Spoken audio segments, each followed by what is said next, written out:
Hello, welcome to my BL reaction review page.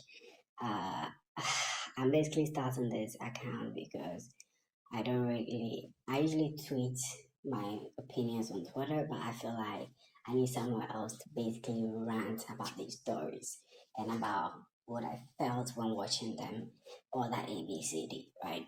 Currently, it's at 90 so I can really raise my voice past this level, so I hope you can understand what I'm saying. All right, so today we're going to be talking about Spare Me Your Mercy, all right? I just finished the story and it's quite interesting. There's a lot of stuff that happened in it, and what I'm going to do here is I'm not going to go directly into telling whatever I want to say. Directly into talking about whatever I want to talk about. I'm actually going to start with the characters and basically say some things about the characters first, and then I'll go into maybe talking more about the story and how they were when they were probably interacting with each other and how I felt about that. Okay, and then also the essence of the entire story, right?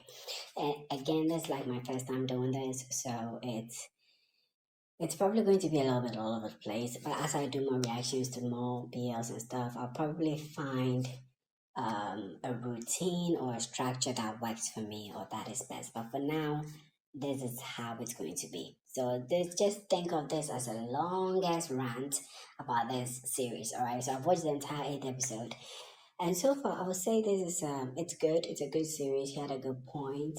Um, eh, Let me just start with the characters. Okay, so let's start with the Dr. Khan character. Dr. Khan character was. Oh, and yeah, by the way, there's a spoiler. There's going to be spoilers for all through this. So if you don't want a spoiler, don't listen. Go watch the series first, then come back and then listen to this, okay? So, anyway, spoilers alert, right? I'm telling you that, okay? All right. So, the Dr. Khan character. This story, it makes us believe that it's supposed to be a mystery story, right? Based on what I knew about it, I expected it to be a mystery story, and based on how they set up the first episode. But this Dr. Khan character, he seemed suspicious right from the beginning of the story, and that's how he was throughout the entire story. And anyway, Dr. Khan character to me, he was a manipulator. The story tried to paint him as some sort of angel based on the things that he's doing, some of which some people may think of it as morally gray, others may think of it as something that's very bad. I'll give my opinions about the entire moral dilemma later, but for now, let me just talk about the Dr. Khan, right? So he is a manipulator to me. I feel like he he manipulated the guy a little bit. He manipulated you, the guy that is his romantic partner. He manipulated him a little bit, in my opinion. And he also did the same thing to the nurse. I don't really know how to pronounce her name properly. I think it's Onanong or some. I'm really sure. I'm not really sure. I'm probably going to be calling her nurse from now on. Okay. So yeah, I think because he at one point uh helped the nurse with killing off his euthanizing, let's use that word, euthanizing his family member. Because of that, the nurse became very indebted to the man, and because of that, the man, Dr. Khan, has been using it to manipulate the nurse a little bit or getting the nurse to do certain things, but also trying to keep the I'm an angel kind of image that he has created. Um, so there is that. Uh, the two character. So let's go to the police guy. Police two. To me, I saw him to be an idiot. Yes, I did. I really, really saw him to be an idiot. Excuse me. Because it was a bad idea for him to even date somebody that he assumed to be a suspect in a current, in an ongoing case, especially when they've he had trusted him and accused him of multiple stuff on multiple occasions. Like one time he trusts him, the next time he thinks of him as a suspect, the next time he trusts him again, next time a suspect. Like that's what was happening between them, and at some point it makes no sense why he would date such a person. It just that's what made him an idiot in my opinion. And on top of that, him as a police, I felt like throughout the entire show he was mainly confused about everything that was going on, or like not necessarily confused, but more of I don't know. It just felt like he was mostly surprised by almost everything and anything that was going on.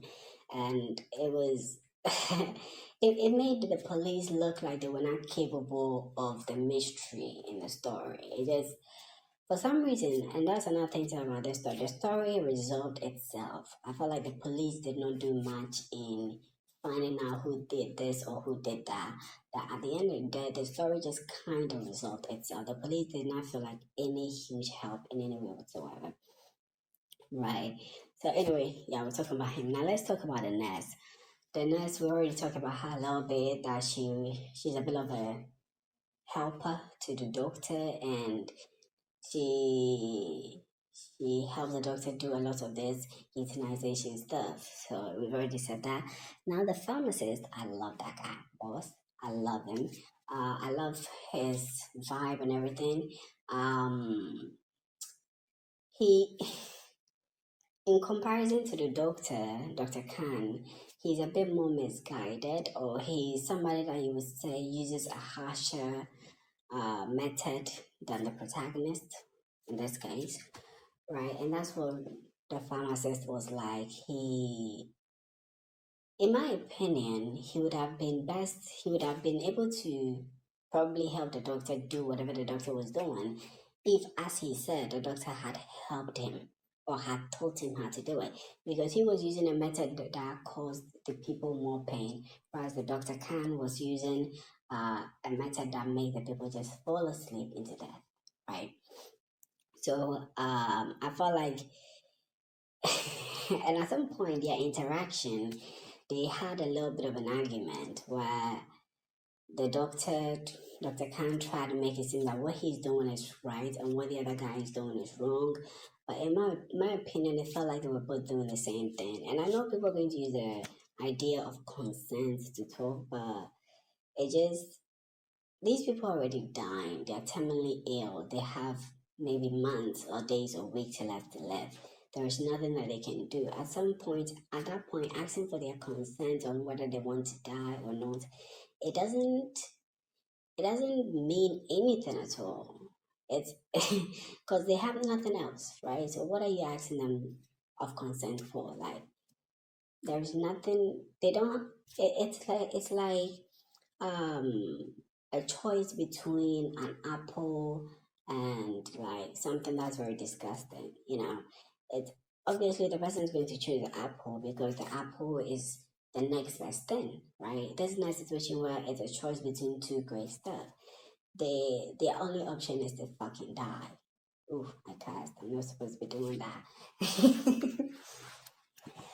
Anyway, I'm ranting, so I'm going to say whatever I have to say. Anyway, the only choice is to like die and stuff. So it's when you ask them of their consent, obviously they're going to say yes. Please help me leave because I don't want to endure this stuff anymore. And so he using that as an argument to say that he was doing something that's right did not really work for me because it's not doing much. But anyway, with the boss character, I find him quite intriguing. But at the same time, too, we'll get back to that.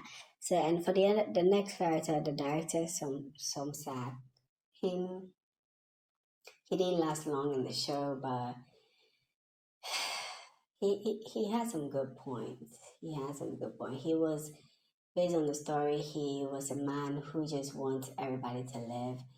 He's a little bit like the Tio character, the policeman, in the sense that they are both of the law. They both, stand heavily behind the law, as in, the doctor Somsak, he wants like people to live, and that if they are sick, they should what do you call it, be healed. and that even if they are dying and there's nothing that can be done by it, they should note off themselves and wait till the expiration date, if you get what I mean. Right. And it's very similar to the Theo, the policeman, because he also believes in the law, and the law says nobody should be doing the euthanization. So he's like, yeah, that's what should not happen. So there is that about that. And then the last character that I want to talk about is the autopsy woman. For a split second, that they made us think that she was going to be one of the bad guys, but it turns out that she just needed answers from the doctor, and that he was just hard on the doctor for what he probably did to his father. And that's about it. So, okay, so now that we're done with the characters itself, now I'm going to just talk about the story overall. It felt like I just wasted a lot of time, but it doesn't matter. This is me ranting, this is me talking about shit stuff. I just cast again. I don't know how I'm going to blow that stuff out. Whether YouTube will do that or I'll have to do that, I don't know. But I'm not gonna pause or do anything. I'm just gonna talk what's ever on my mind, and that's it.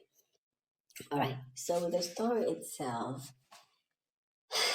it's it gives us the vibe. I think I already said in the beginning, but I'm going to say it again. It gives us the vibe that it's a mystery story, but it's not a mystery story because everything is very obvious from the beginning. The villains of the stories are introduced in a way that there is like no twist to them. The doctor right from the beginning, he was very suspicious. Um, what they call it, the pharmacist boss, for example, when he came in the third episode, he narrated, which was something that was very odd to me because main characters in stories are the only ones that narrate. You know, Guest characters or characters who are not important, they don't narrate. So right there, he told me that he had something to do with what was going on. And also because he said that the doctor was his idol, it made everything way too clear, way too obvious. And it's nice to have digestible stories, but at the same time, you want a story that you want to guess a little bit. In a mystery story, you want to be able to guess what's going to happen, and most of the time, you want to be a little bit wrong about what's going to happen. But with this one, it just felt like everything was very, very, very kind of obvious. As I was watching the story, I was towards like the seventh episode. I was hoping for a twist that would blow my mind, but now it just followed that pattern. The pharmacist, they basically um, made the doctor a bit of a saint and put everything on the pharmacist and made him the one that committed all the bad stuff, which I did not like about the story because I wanted the doctor to be the one that did all those bad stuff as well because I wanted him to be the villain of the story. They made him a bit of an anti-hero for the most part, but I wanted a villain. So I don't know. And I've already talked about the police being an idiot. Yeah. And okay, I'm kind of reading through certain points that I wrote down. So the next one is unnecessary episodes. Yeah, because the story did not really feel like a mystery and everything was flowing from one point to the other in a way that was very, very obvious. Let me clear my throat, excuse me. In a way that was very, very obvious from the beginning to the end, it made for example, the eighth episode I watched, it made it feel like a waste of time because nothing was being revealed in it. Everything was very obvious, obvious, obvious. And it just felt like I wanted to watch it at two times the speed, but I wanted to also take my time and watch everything. And I don't know. Maybe this should have been like a six episode story because at some point it became way too. I don't know. I wish the doctor had become some sort of villain, and I wish the policeman hadn't easily forgiven him for killing his mother or euthanizing his mother, because it's a bit weird. That's another point too. The doctor is a bit weird for trying to date the son of a woman that he euthanized, especially when he also told the guy to move on. Like the guy was sad, the policeman, he was sad about his mother and all that kind of stuff. And this doctor, to avoid suspicion, told him to move on. Do you know how weird that is? And then later when we were talking about, trusting each other and opening up to each other and all that kind of stuff, and it's like That is very odd. That is really, really weird. So for that relationship, it was odd to me from the start, and it also felt very fast tracked in my opinion, because the policeman, his, I don't know, the way he was, I don't know, but it just felt very weird. The police, especially from the policeman side, the relationship just came across very fast track. Like one time he wants him, another time he doesn't. One time he's super mad about asking for something, another time he's not smiling and he's like, is everything is all of a sudden good. One time he suspects him of the worst shit ever, another time he's sleeping with him. It was like really, really all over the place. That is not a relationship that somebody should say I love you at the end of the episode, because that's what it was like. No, this relationship doesn't feel like something that has love. It just feels like two people who don't really trust each other and maybe are manipulating each other or something of that sort. So yeah, that was quite odd to me. Um, oh yes, and I had another point, which was in the final episode, the doctor and the policeman, they were having some kind of, let's say, argument towards the end, where Dr. Khan was basically defending the euthanization, and the policeman was saying that, well, this is against the law and blah blah blah, right? And that's the entire situation. I read some of the comments on it, and they were like, "Oh, this made me cry. This made me that. This made me that." But I actually found it very, very funny. It made me laugh because these are two people who are both queer people. They are both gay men, right? And for one of them, the policeman, to say that, well, this thing is against the law, so you can't do it despite it sounding this or it sounding that, it made it really odd. If this was coming from, let's say, a straight couple, I understand, because they don't necessarily understand the struggle, or there's this and there's that, right? But these are two queer men, so it felt odd for him to say something like that, and that made me laugh a little bit. And I was surprised as to how Khan did not use it as a counter argument during the argument, right? So that was a bit odd to me. And also the argument that the doctor was making, talking about, people should have the right to live and the right to die and all that kind of stuff, I found it to be quite interesting. Excuse me. I think I need to drink some water, but since I've already started talking, I want to finish it, then I'll drink some water. Anyway, I found it to be quite interesting because he's all about people should have the right to live and die. Okay, sure, sure. Does this include people who are suicidal, or is he talking about people who only have terminal diseases? Yeah, yeah. It's an important question, isn't it? If people should have the right to live and die whenever they want, they have the right to choose. Does it include people who are feeling suicidal and stuff? Because those people too, they are at a point where they feel like there's no option for them than to leave. But then it's legally not allowed, so most people just stay and suffer for the most part, right? So that's Dr. Khan's argument. Does it like include that aspect, or is it not part of it? Yeah, that was quite interesting to me, and they never really talked about anything related to that. I felt like they kept it simply to the terminal part of the terminal ill patient. That's what they kept it to, which was interesting to me. Um, Let me see what else point I have. Oh yeah, during that argument too, the doctor did something that I did not like at all. I found that to be very odd. He basically, as they were having the back and forth at the eighth episode, towards the end, they were having that back and forth. He threw the mother card in the policeman's face. He basically told him, "When your mother was dying, you were not here.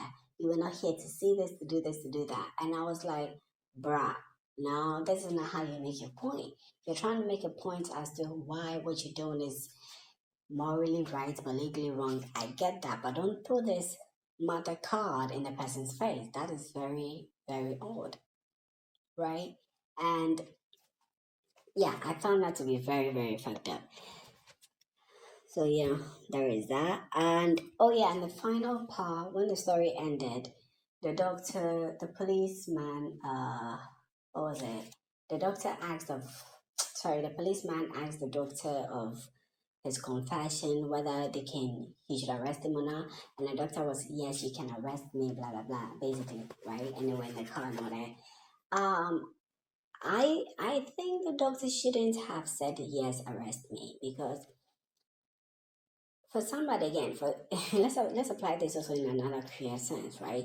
Let's say if you're queer man and somebody found out that you were queer and you live in like in a homophobic country, right, where it's like legally not allowed and you can get crucified and killed and stuff like that.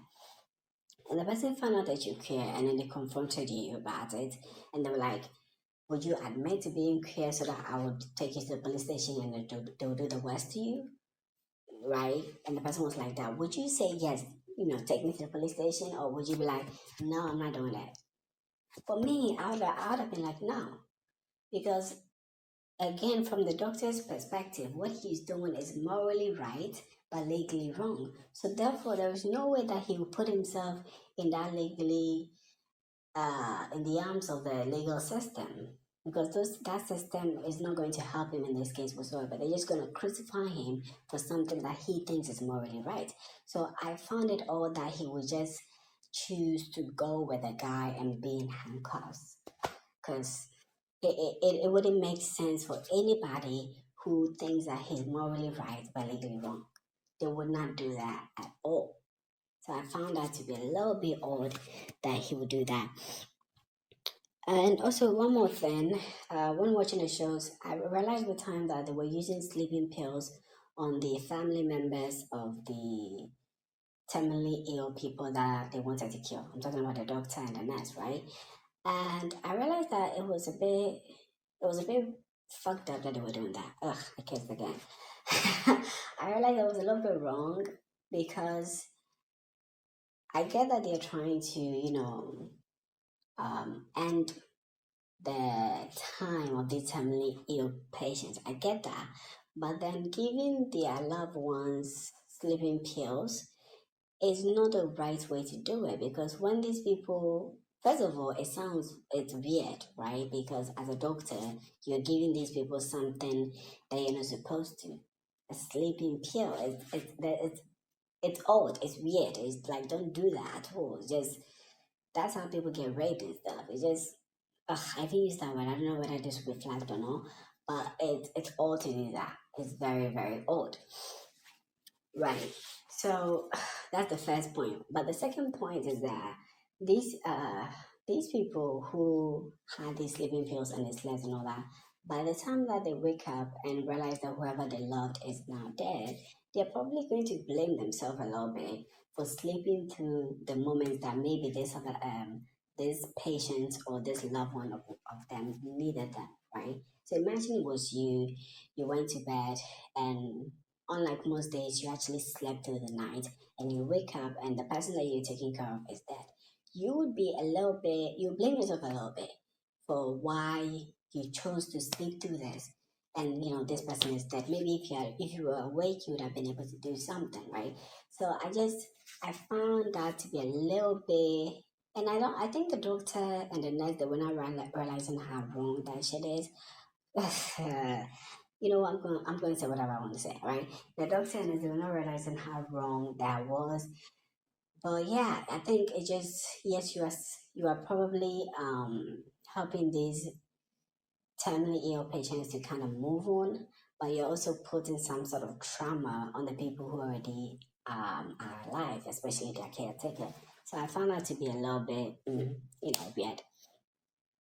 And also, I found it to be weird how the doctor, for like the first six or first five episodes of the story, the doctor is like super rich, and all the patients that he was treating were like super broke. Yeah, I found that to be odd, because then again, it made the entire concept of his consent that he kept talking about. It made it fly out of the window, because these people, if they were rich enough, they sometimes would have probably faced their issue way before, what do you call it? it had probably got into the worst case scenario, right? They probably would have like probably found out the cause of the disease before it had taken like too much of effect or something. I don't know, but it was odd, especially when these people were also paying, a lot of money for probably these medications where they are still going to die and all that. I don't know. I just found it a little bit odd. So that was that. Um. Oh yeah. So now let me talk about the part of the story that I feel like I don't think it's a plot hole, but I didn't get answers to them, so I want to know what's up, right? And that is at some point when they put the entire blame on the boss character, which I found it to be lazy, but understandable. He made he named one of his victims, and that was the I don't remember her name, but it was the lesbian lady who was on the bed, right? And I found that later on after the entire story was done, after I was done watching everything, I found that to be a little bit odd as well. Or like I was a bit confused about that because why would he off this woman and leave the pen of the police, I'm sorry, of the doctor at the place? Why would he do that? Because this boss person, he sees the doctor to be his idol and all that kind of stuff, all that A, B, C, D, E, F, G. So why would he leave his pen at the scene of the crime? Why would he even take his pen there in the first place? You see, it felt odd in my opinion. So I don't know. That felt weird to me. I don't know. Maybe there's something I didn't understand about that part, but it just something wasn't adding up. And then the second thing was the opening scene of the first episode. The scene opens up with um, the police driving and he encounters the man with the goat. He shoots the goat and then he turns and he sees the doctor in a black outfit. And then later he looks away, looks back at the place, and there's nobody there. I thought he actually saw the doctor, or at very least an imagination of who he was, and probably that's why when he saw him again, he was very like drawn to him because when he saw him again at the hospital, he was like super drawn to him in that sense. So I thought it meant something, but it seems like it meant nothing. It seems like it was just a foreshadowing effect or something. I don't know, but I wish I had done better with that. Anyway, I think that is it. I don't know how long I have been talking. It's been it's been like 28 minutes. Wow, wow. Okay, so I think that's what I have to say. Probably there's a lot more stuff that I have to say, but for now, that's it. So, yeah, bye bye.